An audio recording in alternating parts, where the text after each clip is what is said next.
कोल्हापूर जिल्ह्यात सुरू असलेल्या संततधार पावसामुळे जनजीवनावर परिणाम होऊ लागलाय। गडिंग्लज नेसरी मार्गावरील भडगाव इथला पर्यायी पूल पुराच्या पाण्यात वाहून गेल्यानं वाहतूक विस्कळीत झाली असून नागरिकांसमोर मोठी अडचण निर्माण झाली आहे।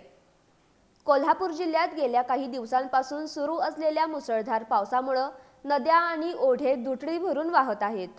या पावसाचा फटका गडिंग्लज नेसरी मार्गालाही बसलाय। भडगाव इथला पर्यायी पूल पुराच्या वेगवान पाण्याच्या प्रवाहात वाहून गेल्यानं या मार्गावरील वाहतूक पूर्णपणे विस्कळीत झाली आहे। त्यामुळे नागरिक, शेतकरी आणि प्रवाशांना मोठा फटका बसत असून पर्यायी मार्गांचा वापर करावा लागत आहे। पावसाचा जोर कायम असल्यानं प्रशासन परिस्थितीवर लक्ष ठेवून असून नागरिकांनी पूरग्रस्त रस्ते आणि पाण्याखाली गेलेल्या पुलांवरून प्रवास करू नये असं आवाहन करण्यात आले। हवामान विभागानं पुढील काही दिवस जोरदार पावसाचा इशारा दिला असल्यानं जिल्ह्यातील नदीकाठच्या भागातील नागरिकांनी सतर्क राहण्याचं आवाहन प्रशासनाकडून करण्यात येतंय।